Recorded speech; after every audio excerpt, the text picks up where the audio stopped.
شروع اللہ کے پاک نام سے جو بڑا مہربان اور نہایت رحم کرنے والا ہے۔ حضرت جابر بن عبداللہ انصاری کی روایت ہے کہ ایک انصاری نوجوان نے اسلام قبول کیا جس کا نام ثعلبہ بن عبد الرحمن تھا۔ یہ نوجوان رسول اللہ صلی اللہ علیہ وسلم کی خدمت کیا کرتا تھا۔ ایک مرتبہ رسول اللہ صلی اللہ علیہ وسلم نے انہیں کسی کام کے لیے بھیجا تو اس نے گزرتے ہوئے ایک انصاری کے گھر جھانک لیا تو اندر عورت غسل کر رہی تھی۔ اب اس نوجوان کو خوف لاحق ہوا کہ کہیں ایسا نہ ہو کہ میری اس حرکت کی رسول اللہ صلی اللہ علیہ وسلم کو بذریعہ وحی اطلاع ہو جائے، لہذا خوف اور شرمندگی کے باعث وہ واپس بارگاہ رسالت میں حاضر نہ ہوا اور وہاں سے بھاگ کر مدینہ کے پہاڑوں میں جا کر چھپ گیا۔ جب اسے غائب ہوئے 40 روز گزر گئے تو جبرائیل علیہ السلام نازل ہوئے اور فرمایا، اے محمد، آپ کا رب آپ کو سلام کہتا ہے اور یہ کہ آپ کی امت کا ایک شخص ان پہاڑوں کی اوڑ میں چھپا مجھ سے پناہ کی درخواست کر رہا ہے۔ رسول اللہ صلی اللہ علیہ وسلم نے حضرت عمر فاروق رضی اللہ تعالیٰ عنہ اور حضرت سلیمان فارسی رضی اللہ تعالیٰ عنہ سے فرمایا کہ تم دونوں جاؤ اور اس نوجوان ثعلبہ کو تلاش کر کے میرے پاس لاؤ۔ یہ دونوں حضرات مدینہ منورہ سے ان پہاڑوں کی طرف تلاش میں نکلے تو راستے میں مدینہ منورہ کے ضوافہ نامی ایک چرواہے سے ملاقات ہو گئی تو اس سے پوچھا، کیا تم نے ان پہاڑوں کے دامن میں ثعلبہ نامی کسی نوجوان کو تو نہیں دیکھا؟ اس نے کہا کہ شاید آپ لوگ جہنم کے ڈر سے بھاگے ہوئے نوجوان کے بارے میں سوال کر رہے ہیں۔ ان حضرات نے کہا، تمہیں کیسے معلوم ہوا کہ وہ جہنم سے بھاگا ہوا ہے؟ چرواہے نے کہا، وہ اس لیے کہ جب آدھی رات گزرتی ہے تو وہ اپنی پیشانی پر ہاتھ رکھ کے پہاڑوں کے دامن سے نمودار ہو کر اس طرح صدا لگاتا ہے، اے کاش تو میری روح کو بھی روحوں میں قبض کر لیتا اور جسم کو جسموں میں، اور مجھے فیصلے کے دن کے لیے مؤخر نہ رکھتا۔ حضرت عمر رضی اللہ تعالیٰ عنہ نے فرمایا کہ ہاں، ہم اسی نوجوان کی تلاش میں ہیں۔ تو چرواہا انہیں پہاڑوں کی طرف لے کر چلا، یہاں تک کہ جب آدھی رات کا وقت ہوا تو وہ نوجوان حسب معمول اپنی پیشانی پر ہاتھ رکھے نمودار ہوا اور وہیں الفاظ دہرائے، اے کاش تو میری روح کو بھی روحوں میں قبض کر لیتا۔ اس دوران حضرت عمر رضی اللہ تعالیٰ عنہ نے جھپٹ کر اسے گود میں اٹھا لیا تو اس نے پوچھا کہ رسول اللہ صلی اللہ علیہ وسلم کو میرے گناہ کے بارے میں معلوم پڑ گیا ہے؟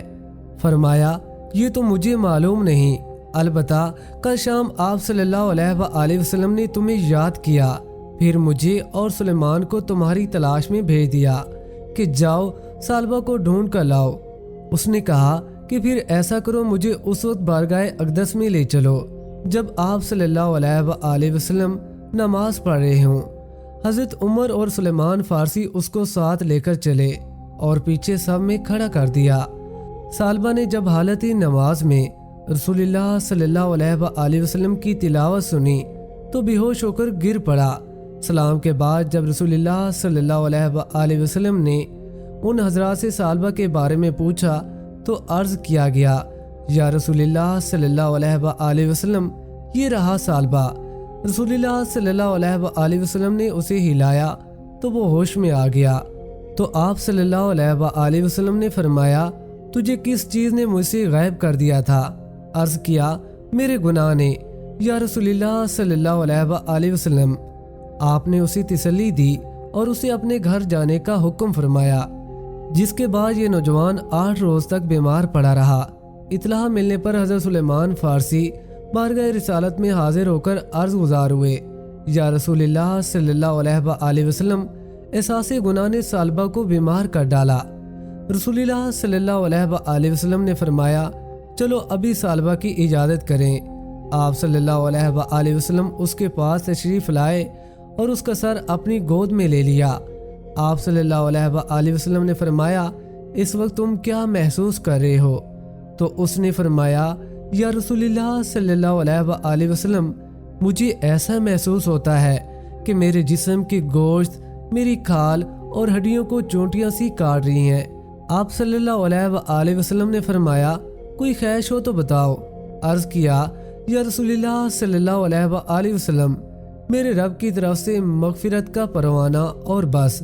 حضرت جبرائیل علیہ السلام نے نزول فرمایا اور فرمایا اگر میرا یہ بندہ زمین کی مقدار بھر بھی گناہ کرتا تو میں اسی مقدار میں اپنی رحمت اور مغفرت کے ساتھ اس کا استقبال کرتا۔ جب رسول اللہ صلی اللہ علیہ وآلہ وسلم نے ثعلبہ کو اللہ کا یہ پیغام دیا تو اس نے ایک چیخ کے ساتھ جان دے دی۔ رسول اللہ صلی اللہ علیہ وآلہ وسلم نے ثعلبہ کی تجہیز و تکفین کا حکم فرمایا اور نماز جنازہ کے بعد اسے لے کر نکلے۔ ہم نے دیکھا کہ رسول اللہ صلی اللہ علیہ وآلہ وسلم چلتے ہوئے انتہائی احتیاط کے ساتھ پورا پاؤں زمین پر رکھنے کی بجائے پنجوں کے بل چار رہے تھے۔ تدفین کے بعد رسول اللہ صلی اللہ علیہ وآلہ وسلم سے اس کی وجہ پوچھی گئی تو آپ نے فرمایا قسم ہے اس ذات کی جس نے مجھے سچا نبی بنا کر بھیجا، وجہ یہ تھی کہ ثعلبہ کے جنازے کے ساتھ چلنے کے لیے آسمان سے اس قدر فرشتے نازل ہوئے کہ زمین پر پاؤں رکھنا مشکل تھا۔ انسان خطا کا پتلا ہے، اس سے گناہ کا احتمال رہتا ہے۔ جب کبھی انسان سے کوئی گناہ ہو جائے تو فوری طور پر توبہ کر لے تو یہ غلطی اور گناہ کا بہترین تدارک ہے۔ توبہ کا مطلب یہ ہے کہ انسان اپنے گناہ پر شرمندہ ہو اور آئندہ سے اس گناہ سے اجتناب کرے۔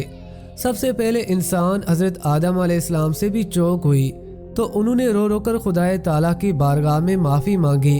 خدا نے ان کی معافی کو قبول کرتے ہوئے انہیں معاف کر دیا۔ اس کے مقابلہ میں شیطان سے بھی گناہ ہوا مگر اس نے گناہ پر کوئی شرمندگی کا اظہار نہ کیا بلکہ گناہ پر ڈٹ کیا تو خدائے تعالیٰ نے اس کو قیامت تک راندہ درگاہ کر دیا۔